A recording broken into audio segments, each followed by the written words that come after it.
Hello and welcome to the PCM Tech Help Show. I'm your host, Craig Chamberlain. You're watching PCM Tech Talk Live.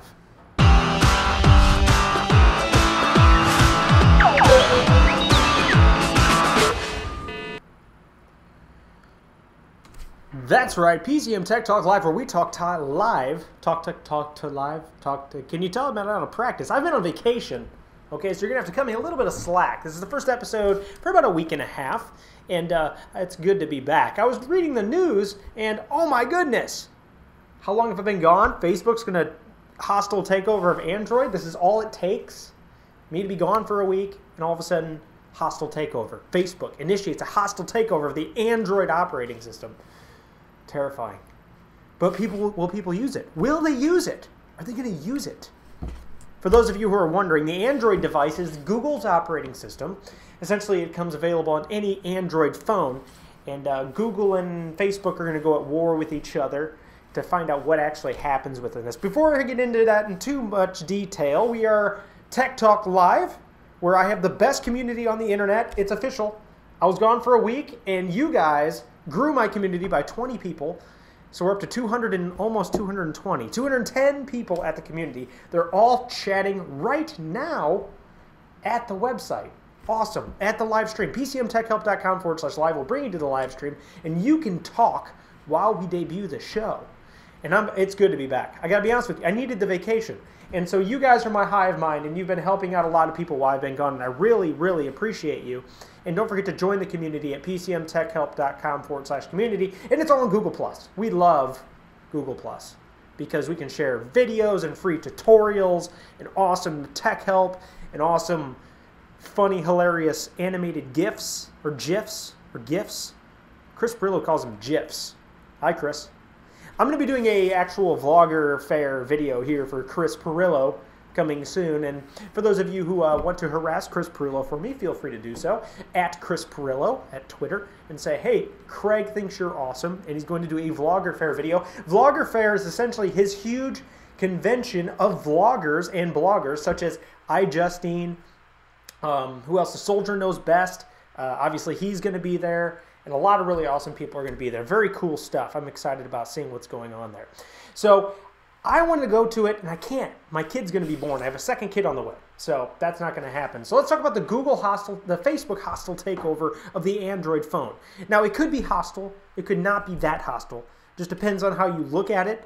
Facebook has officially announced Facebook Home, which is essentially an operating system overlay for your Android device. Now, it's not officially released. They've announced it. It's not released for the majority of phones. It will at first come out for a HTC phone and a few select phones after that. The official HTC phone that was announced will be $99. Now, the basic idea is this. Instead of when you boot up your phone, you see your traditional Android or HTC desktop on your phone, you instead are greeted with various Facebook elements that are interactive on your home screen instead of your traditional app launcher. Now, essentially what I'm saying here is you no longer have an Android-based operating system. You essentially have a Facebook operating system on top of an Android platform. Sounds complicated, but really, you're looking at Facebook all the time, no matter what you're doing. Now, this is kind of a clever idea from Facebook's perspective. They knew that they wanted to get into the mobile phone market, but they also knew that they couldn't really create their own phone. So it makes sense for them to jump into and say, hey, you know what? Let's just create an app that takes over people's phones, and then essentially we'll be putting our operating system in their hands without needing to create phones. Brilliant idea. Even Google comes out and announces it. They kind of applaud it, and I think they're kind of skeptical at the same time. But they kind of applaud the open framework that they've created, that people can go in and actually create their own operating system as an app. Then release it, people can download it from the App Store and actually change their entire operating system with an app. Cool idea. Very cool idea. So I got to applaud Facebook in that respect. In the other respect, it is a Facebook app. And for those of you who have actually worked with the Android operating system and have actually used the Facebook app, which is just an app, no, it's not exactly the most user-friendly or stable applications out there. Even for the iPhone. I use the iPhone, but it was the same way on Android. It's not exactly the best user experience as far as convenience, as far as intuitivity. Is that a word? Intuitiveness. It's not the top app out there for that word that I'm seeking and I don't know for some reason. But it is a great app for it, for Facebook, right? But imagine this framework that's not exactly the stable or the best in developing, taking over your entire operating system and putting an overlay on top of all of your apps. Now, I'm not saying this is going to bomb. I'm not saying it's going to be a terrible product. I'm just saying I'm skeptical. I tend to be skeptical when it comes to these things because Mr. Zuckerberg, Facebook has kind of been going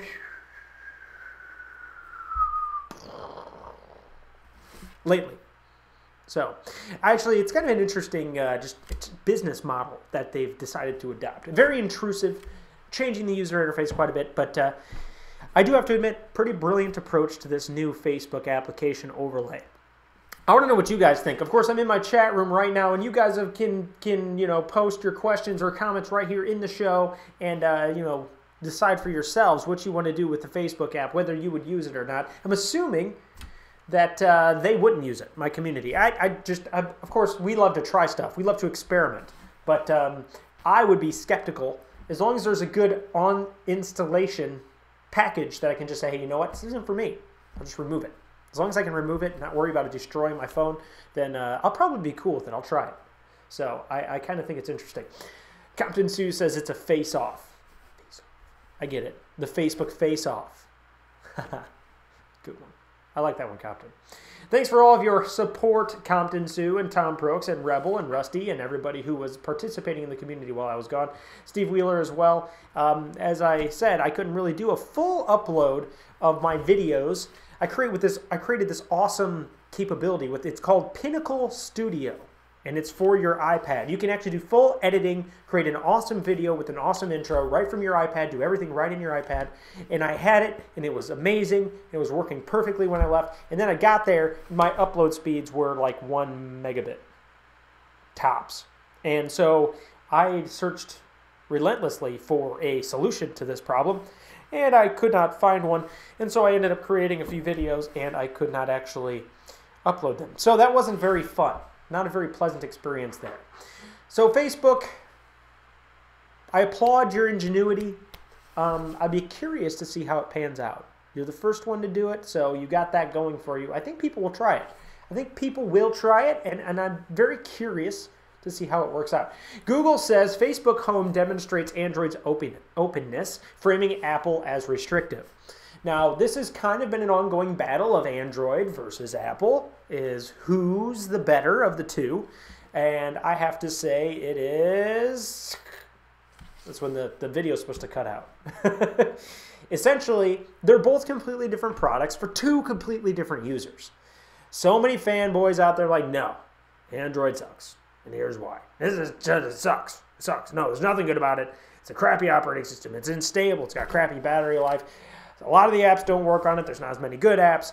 Apple, that's the way to go. And Apple fanboys, Apple haters will be the other way. It just goes back and forth. It's an ongoing battle.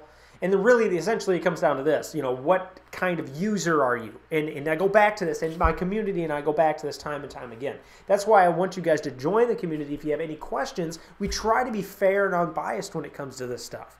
Because most of the stuff you're going to see is propaganda. People are going to be like, I'm an Apple fanboy. You always got to buy an Apple product. I'm an Android fanboy. You always got to buy an Android product. The fact of the matter is, just like with Mac versus PC, there is a solution that is better between the two of them for whatever your application might be. Technology's just gotten too awesome. And this whole Apple versus Android thing is really kind of hilarious to me, because this so-called marketing battle they got going on really just benefits us, the consumer. We love it. So this battle here, Google says Facebook Home demonstrates Android's openness. Apple is restrictive. I love you, Google, but there's a reason Apple is restrictive. Have you looked at your security lately? Really? Think about it. You are open. Very open. Very open. A lot more open than a lot of us would like you to be. So there's a lot of things that people don't pay attention to, but open, free, everybody's having a good time. This just sounds great in theory, and so it's just a more inviting and welcoming environment. But it's also a much less secure environment.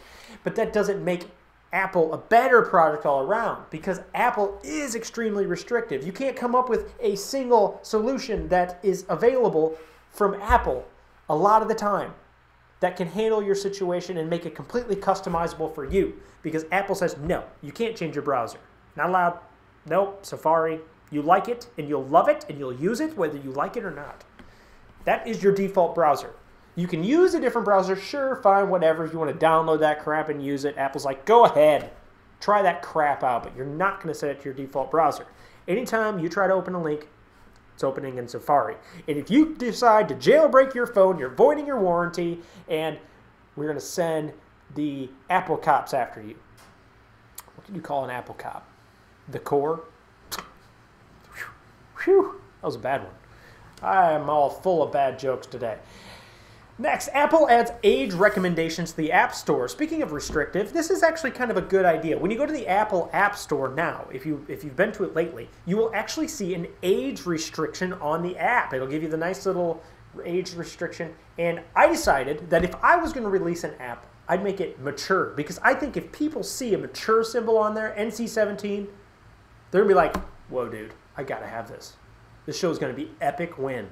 Because it's mature and for mature audiences only. And I'm a mature audience, even though I'm 12 and I know my dad's password. I'm mature enough for 17 plus. The good thing is you can actually restrict the apps that can launch in your Apple product. So that's always a bonus. So if for some reason you are deciding that this app isn't good enough for little Jimmy or little Jane, Jimmy and Jane, who skip to school every day, happy, wearing their little collared shirts, and fanny packs. It's a good time for Jimmy and Jane until they download the mature PCM Tech Health Show app and they're like, traumatized for life. You, fortunately, can go in and set parental restrictions on that and prevent this tragedy from occurring. I don't want you to do it because I want people to download my app that isn't available yet. Wow. I really don't know what I'm talking about tonight. But I'm glad to be back. Now, this one was relevant to my vacation. As you guys may or may not know, I went to Disney World. I brought my 2-year-old and my 8-month unborn child and my wife to Disney World, along with all of my other extended relatives. And there's something you should know about Disney World. Lots of people are at Disney World. Lots of people are at Disney. I mean, lots. I mean, you can't even put in words how many people they can jam-pack into a square foot area at the size of Disney World. And Disney World isn't just one park, it's like 4 different parks, but somehow every park is so full that it boggles the mind to think that for $250 a ticket, how many people are they rotating through here on a daily basis? But this is relevant to it because I was reading a story here about, is Disney going to destroy the Star Wars expanded universe altogether? I'm curious what my community thinks of this. If you guys haven't been paying attention, George Lucas recently sold the franchise, the Star Wars universe franchise, to Disney for approximately $4 billion, if I recall the exact number, $2 billion of which was in Disney stock. Now the question is, what's going to happen with the franchise? Is Disney going to destroy Star Wars? I don't know. Because a part of me says, what did George do with it? Because can they really do much worse than the original? I might alienate some people here, but did anybody go see the new Star Wars movies? Was I the only one, or did you guys just read the reviews on the internet? I mean, what happened there? And this person's talking about Disney destroying? I'm confused. I'm very confused. I'm excited to see, actually, some kind of variation to the series, because I've never in my life actually been able to envision Jedi being that boring. Ever. And that was the new Jedi from the new movies. But they did commission, from what I understand, what's his name? He's doing the Star Trek. J.J. Abrams that was doing the Star Treks. And me and my buddy get into a huge debate about this. My film guy, the guy who did this awesome intro, which is right here.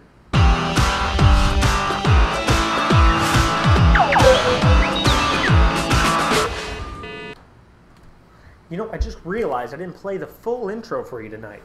That's quite disappointing. But anyways, he made that awesome intro, but we've been debating this whole Disney, Star Wars, J.J. Abrams thing.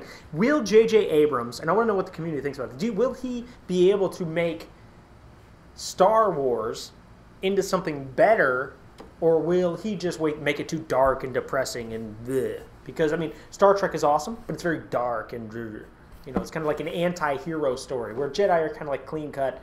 And, you know, we can do this nerd talk all night because it is PCM Tech Talk Live. But I'm very curious what people think. What people think in the community. Post them right here in the community section.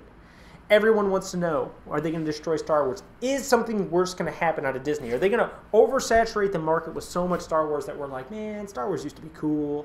Or are they going to actually be able to handle it properly? Now, before you answer that question, at least let me tell you that Disney also owns Marvel, and they are responsible for the Avengers movies, Avenger movie and upcoming Avengers movies, the Iron Mans, and the Thor, and the Hulk. The new Hulk, not the old Hulk. The old Hulk was a nightmare. And then you have the one, Captain America. So think about how they handled these. And the question is, can they do it again? Will they do it again? Yes, I can talk about movies all night. I love movies, not just tech. But this is Tech Talk Live. I've got to move on, ladies and gentlemen. We've got to move on because we do have a question and answer segment at the end of the show where you guys can ask any questions related to tech, whether you're having a computer problem or whether you just want to discuss a topic. So don't forget to ask those questions. And it can be asked below this video at pcmtechhelp.com/live. And hopefully you will find your way there and see what happens. So don't know if they'll destroy it. But apparently the Microsoft Kinect has something in the news. They've created an app that can see whether or not you are depressed. Now, why this is interesting is that they've developed an application essentially that will scan your face and based on your facial expressions be able to tell whatever mood you're in. Which means if you show up and you just do this, you can officially get diagnosed with probably some kind of disorder, and then Microsoft will probably mail you some pills. At least I'm hoping. That's how I'm going to use it. And then when I go into the doctor's office and I tell them, you know, they're like, well, what do you think's wrong? I was like, well, I thought I was okay, right? And then I booted up my Kinect, I turned it on, I launched the app, and it told me I was depressed. And then I thought about it, and like, you know what? I've kind of been down lately. And so the Kinect essentially diagnosed me with depression, and of course the doctor's going to be like, well, yeah, it's an app, it's reliable. Yeah, it's Microsoft made it. So how much Prozac do you want? That's probably what's going to happen. So great technology. This is life-changing technology here. This amazing Kinect sensors identifies characteristic movements, facial expressions, and speech patterns that indicate depression. Very cool. I'm being sarcastic, but it is actually very cool technology. I'm being overly sarcastic. So it's kind of impressive what they can do with that stuff. Now Samsung, as you guys know, has kind of been skyrocketing themselves into the technology age. They essentially own or are starting to own the entire mobile market. And with the recent announcement of the Samsung Galaxy S4, it's no surprise that they're really very exciting what's going to happen with them. Now, they apparently just merged a deal with Best Buy where they will be displaying their kiosks throughout Best Buy stores nationwide. What this means is you will have the opportunity to go into a Best Buy store, consult with a Geek Squad professional who will inform you as to why the Samsung Galaxy is an excellent phone.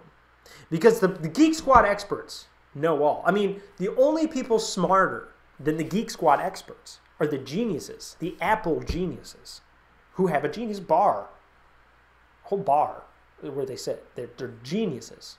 It's awesome. You got the Xbox Geek Squad and the Apple geniuses. What would we do without these people? Anyways, you go into the Best Buy store. You'll be able to sit down at a kiosk. You'll be able to play around with the phones. I think it's awesome. I like going into Best Buy and playing with stuff. It's one of my favorite things to do. The advice you get there, not so good. And the reason is they don't like to hire people who are like, you know, aware of technology and its capabilities and inner workings, because they prefer more to kind of like train you how to sell what they want to sell. Because the majority of people who are into tech will actually tell you, a real geek, not a Geek Squad geek, but a real geek will tell you, yes, this monster cable has a little bit better transfer rates just because it's got contacts under the marigold, but it costs you $120, whereas if you just go on newegg.com, it'll cost you $10. So, I mean, I'd get fired. I get fired in like 5 days. Not a big fan of Best Buy on pricing things, but they used to be awesome when they had commission. They used to be really big. What's your guys' opinion on Best Buy? That's another interesting thing. Who knows? Who knows what's going to happen there with the whole Best Buy dynamic? I don't even know. I can't even figure it out. But they used to be really solid because they did commission, and the people actually had a vested interest in satisfying the customer. Now it's just, let's just turn a profit and get people out the door. So, but it works for them. Now, on a related topic, one thing I do like is that Comcast is investing in a YouTube startup, and this YouTube startup is essentially called Fullscreen. Fullscreen let me describe it the way they described it. It's pretty much a startup that's supposed to help video makers, such as myself, manage their presence. I don't know what that means. On the world's largest video site. So essentially they're a marketing company for YouTube. Comcast has decided to invest in this company because I think they see, like this show, I'm telling you guys, this show in 6 months' time is going to be like a real show. I mean, I'm making major investments into it. I mean, we're going to be doing full production here. I think Comcast, which is a general classification company, is finally starting to see the potential in internet television shows. And it's going to become more realistic as time goes on. So stick with the community. You guys, you are going to be known in 1, 2, maybe 5 years from now as the best internet community on the interwebs. That's what my goal is. Because you guys are smarter than me. Okay, and my job here is just to say, okay, if I don't know the answer to the question, join the community. These guys know more than I do about tech. I mean, I've been doing it for a long time, but, 212 heads are better than one. That's the basic philosophy behind the show. So if you are moderately interested in tech, majorly interested in tech, everybody's welcome. So make sure you check out the community. But this is an exciting thing because it finally is Comcast, these big production companies are finally acknowledging YouTube is a big deal. This is going to be something that's majorly done, professional shows, professional production coming out of YouTube in the upcoming years. I think it's been happening for a few years, but it's finally starting to be acknowledged by the big players. And if they're smart, they're going to get in this early. Or as early as yesterday, when they should have gotten in it, day before last year, like 10 years ago, 5, maybe 6 years ago, 20 years ago, something like that. Speaking of Samsung, they made $7.7 billion in operating profit in the first quarter 2013, up 53% year over year. 53%. Good job. That's all I got to say. I'm really impressed with what they've done. I never would have imagined, I've worked with technology for 10 years. I never would have imagined having a Samsung phone and actually said, wow, this looks impressive. Samsung phones to me were like, why are they even in the business? Come on, this is ridiculous. And just like in just the past couple years, it's like, whoa, where did this come from?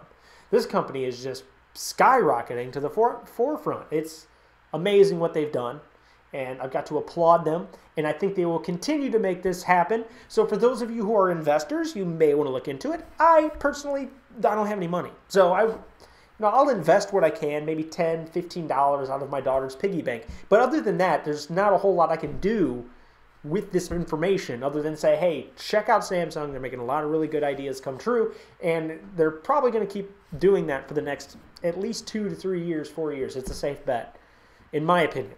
I'm not a stock guy, but I know tech, and this company's doing a lot of things right. Apple, Apple's a little teetery right now. I don't know about that. Microsoft, don't even mess with that right now. That's way too risky. Way too risky in my opinion. And last but not least, that's it. That's it for the technology news. And of course, you guys are probably wondering, where's the topic of tonight's show? The topic of tonight's show was essentially the Facebook thing, the Facebook home thing, the Facebook Android takeover topic. And then we're going to go into the question and answer segment. Now, for those of you who weren't watching the home game or playing the home game, I did talk about this last week before I left on my vacation, or maybe it was a week before last. My show is no longer going to be a full hour, most likely because it's very difficult to keep people interested for an extended period of time in tech. I'm instead breaking it up into separate educational segments. This is the tech news segment or tech talk segment where we do live Q&A. So if you have any computer problems or troubles or concerns, you can ask the questions right at the page live, and it'll answer them live. You can also discuss those questions right with all the community members in the chat room of awesome community members, right there. You can ask them at any time. And if that doesn't work out for you, then you can actually go to the community page, pcmtechhelp.com/community. But other than this, Q&A, tech news, we are going to be moving the content segments out of here, and we're going to be moving into the content segments into separate videos because I can make them shorter, I can make them more concise, I can make them more accurate, and I can actually think them through a little better. And so this will actually allow me to do two separate things. We got the live show where I engage with you guys and we talk about all this great tech stuff. And then if you tune into the YouTube show, which is the actual original show production, that's pcmtechhelp.com/YouTube, and subscribe, you will get all the other awesome things. I'm going to be doing the Faster 8 series. I'm going to be doing the all the videos of robotics and automation that I saw over this weekend at Automation Power World. And I'm going to do some awesome stuff there. And that's all going to be at the YouTube channel. So make sure you tune in there. So let's go ahead and get into your questions. Now, before the show, I had people post questions right here at the live stream page, pcmtechhelp.com/live. And I'm going to go ahead and take a look at what these questions are. I want to see if we can't get them answered. If you're here, feel free to comment in the comments below. And then I will look to the chat room for whatever questions were asked at that point.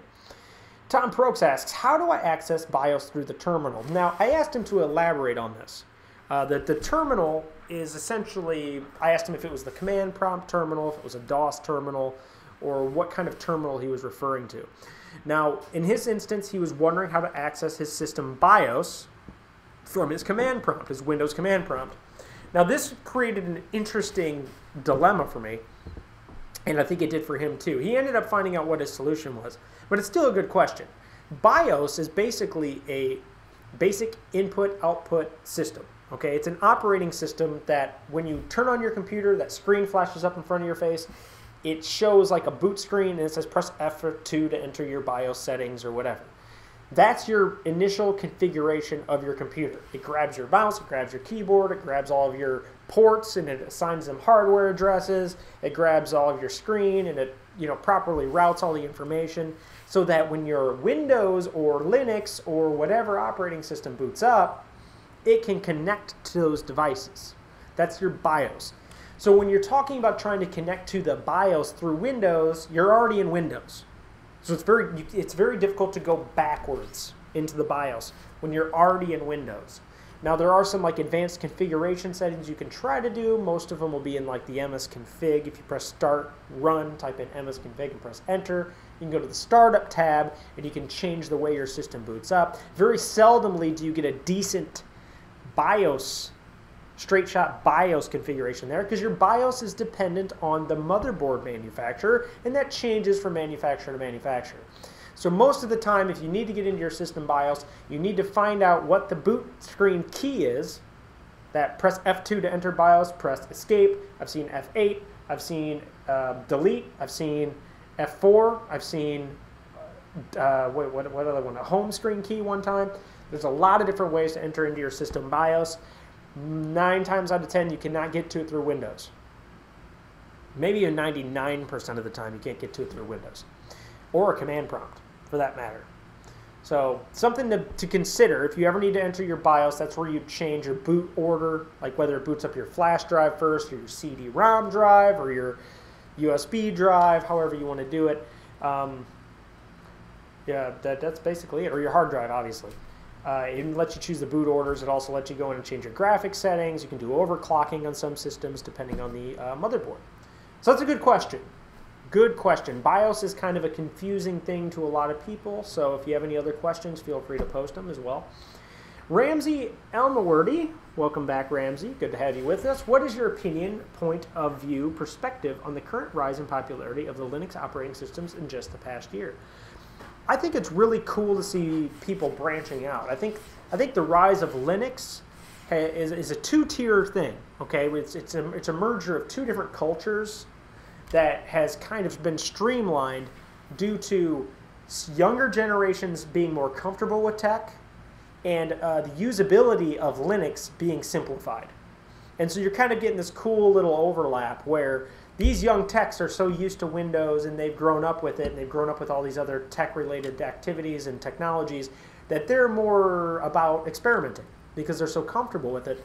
But then Linux has done a really good job of bringing down the complexity of the operating system with all the various distributions and things like that, that it's kind of just created this awesome balance of the two. And I think really that's the primary reason Linux has been so successful in the past couple of years. And it doesn't hurt that Microsoft has been releasing less user-friendly versions from Vista all the way up to now Windows 8. That's really kind of made people even start seeking alternatives. Companies like Ubuntu weren't around. Ubuntu has done an amazing job of creating a usable package, not just for PC, but now for mobile phones and tablets. And they've just really broken into the market with a lot of advertising and marketing, so making more people aware that it exists. So there's a lot more awareness out there. And I'm kind of curious where the nerds are going to go when Linux becomes mainstream, because that's kind of what we do when we're geeks. You know, it's like as soon as something becomes popular and everybody's doing it, we're like, psh. Like we were around when Facebook was started, all right? Facebook was the new thing. We were like, Facebook's awesome. Everybody who's cool is on Facebook. And then like everybody was on Facebook and we're like, Facebook sucks. Everybody who sucks is on Facebook. Everybody who's cool is on Twitter. And that's, you know, that's what we do. We're geeks. It's just it's only cool if it's new. That tends to be how we roll with that. But I think that's a very cool thing that they're doing now. I think that merger of culture along with the technological advances and the comfort levels is making it a prime time to be involved in Linux and part of those communities. It's a good product. When did I first hear about Linux? I'm not sure. I think I first heard about it in high school when I took a hacking class. And what they did is they let me do the shell. We did shell hacking, shell-based hacking, and it was all command prompt based. There was no such thing really as distributions that had visual experiences at the time for Linux, which made it very complicated. You had to mount all your drives, do all your installations manually. But that was probably when I first heard about it. When did I first use it? Again, that hacking class. And how long did it take me to get used to it and like it? I never really got used to it, and I never really liked it, actually. I've always been a lazy computer guy. And I'm not going to lie, I've always been a lazy computer guy. I like stuff that kind of just works and I can adjust and tweak and make work better. I'm not a big guy on like, listen, if I have to mount my own drives and then manually install my software and then finally get it open and then I got to figure out how to customize it because it's like all techie, and I'm like, I feel like Linux in a lot of ways back then, that's probably why I didn't like it at first, overcomplicated it. And like whereas Windows, I could just get in there and do what I needed to do. So maybe I prefer things that are more time efficient rather than tinkering around. But I've become more like that lately since I don't have a lot of extra time. So really, like I said, it just depends on your personality and what you like to do. But I didn't really like it when I first used it. I thought it was interesting, but and I felt like a hacker. It was cool. That was pretty cool. Craig Thurston asks, what's the best gaming mouse and keyboard? It's funny because Rebel Dude just posted a response to this saying that the RAT9 and the Strike 7 are good. The Strike 7 is a phenomenal mouse for gaming. Gaming mice, in my opinion, I think the ideal gaming mouse is one that has a comfort level that's really adequate, and it also gives you really solid and fast response times. I usually, this is going to sound weird, I like to go for wired mice when we're talking hardcore gaming. I don't like to do wireless anything for gaming because I like the idea of a solid, reliable, real-time signal rather than something wireless that can be affected by interference. So I believe the Strike 7 comes in wired, and I think the Rat9 does too as well. So it really just depends on what you're going for. I'm not saying that they're unreliable, that's the route I like to take. A lot of people ask me that question, and those are really good options. Rusty Evans said wireless twice. I'm not entirely sure why. So let's check out what we have going on here in the community page on the chat room. I'm going to go back here a couple of minutes and see what people are talking about. Hi, Craig. Welcome back. Thanks, Jay. It's good to be back. Steve Wheeler, welcome back. Rusty Evans says, hello, Craig. Hey, Rusty. Tom, good to see you guys again. Russell, good to see you again. Rebel, good to see you again. Rusty says, I'm spinning. Am I spinning? Tom Proke says, I want to see the hotel videos you made. I know. I'm working on it. I'll get them uploaded as soon as I can. I wanted to redo the intro and the verbiage because now I got my good equipment. No sense in uploading the crappy, unedited one. I might as well redo the video with the better footage. So I'm pretty excited about that. Watching Full House, Rebel Do. Oh, wow. Whoa. I shouldn't have known that. Tom Proke says, I use the Delete app for Facebook. Yep, that's pretty awesome. Rebel Do says, do not use Roxio VHS, DVD 3, it's crap. I just returned from Target.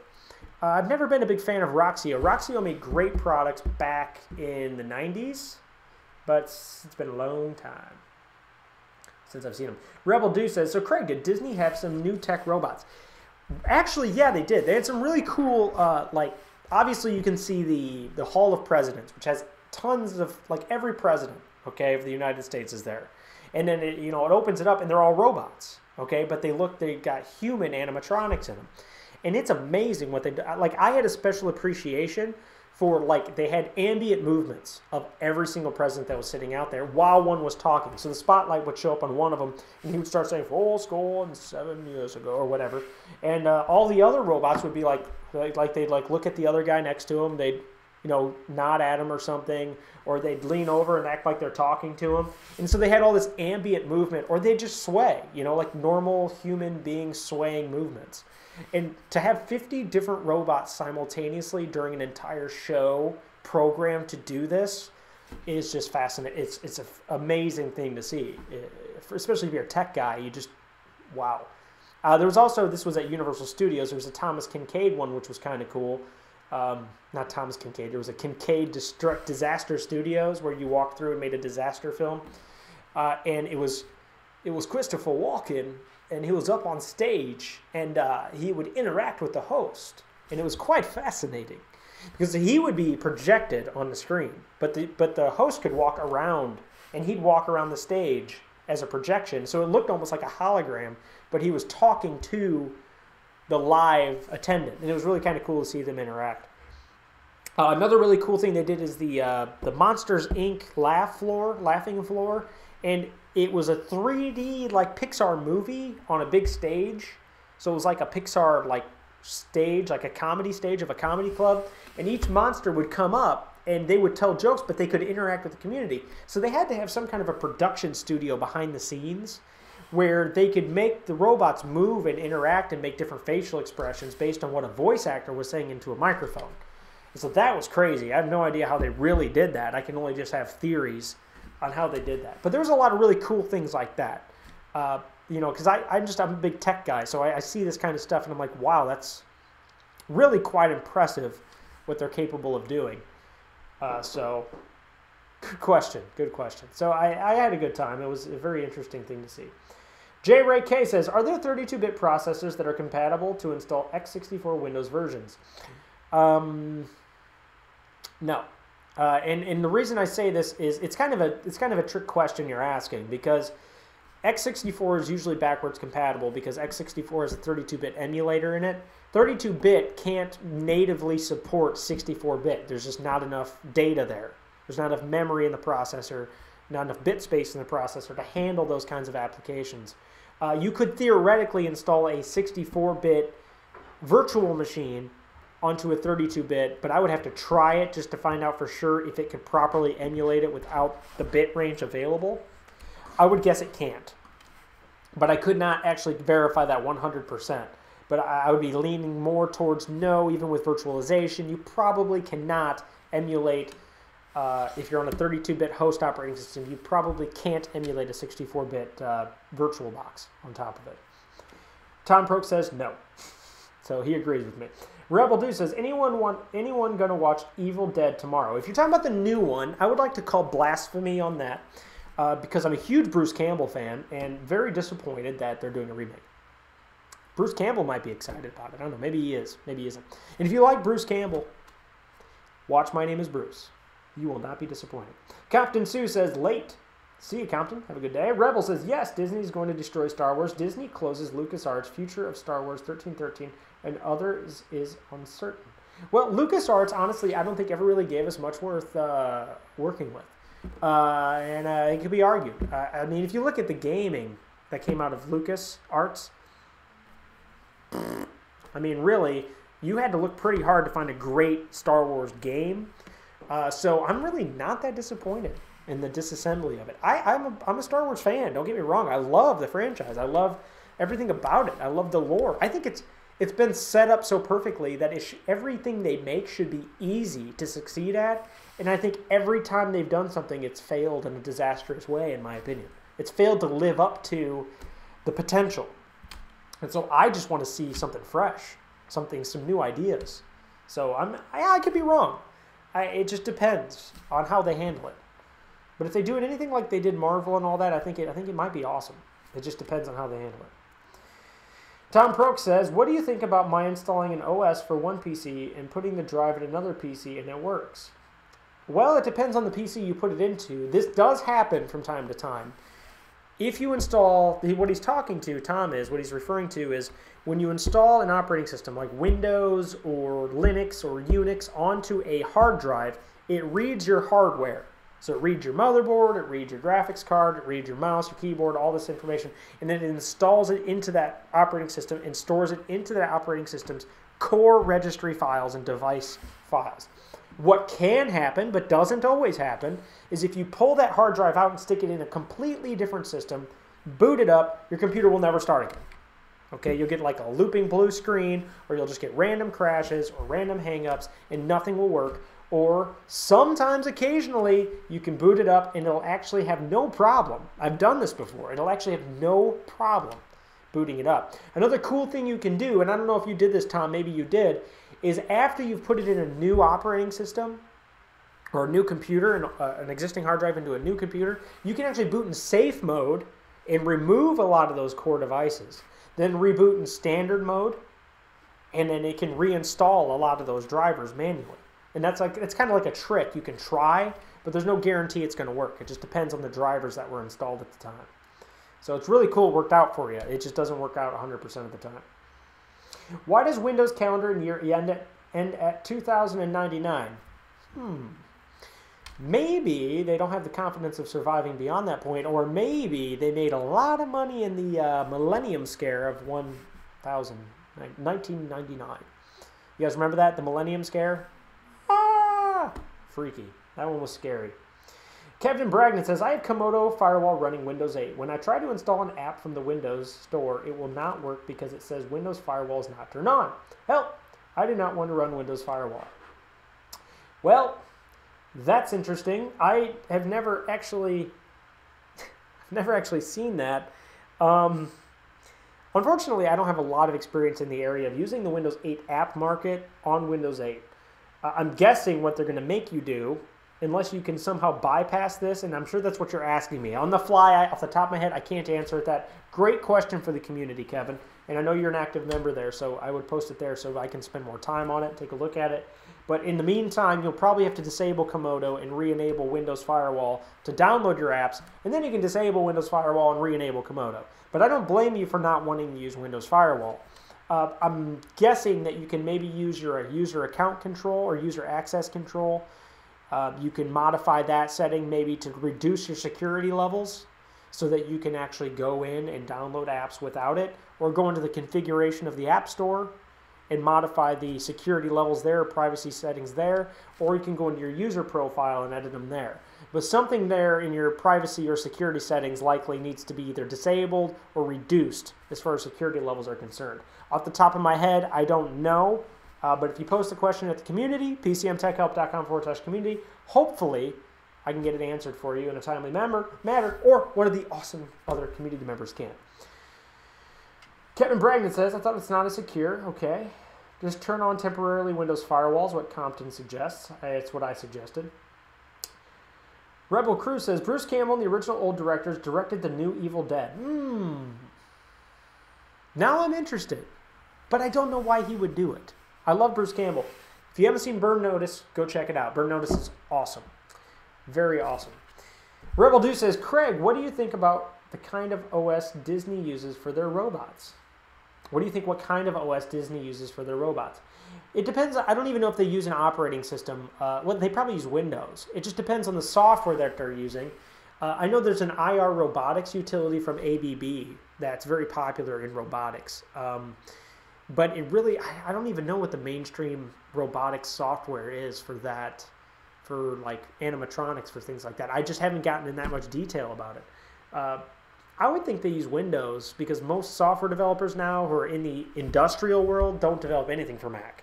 So when you're talking about robotics and things like that, usually the software comes out for Windows and it never really makes it to Mac because most offices or industrial environments run on Windows CE or run on a Windows platform of some kind.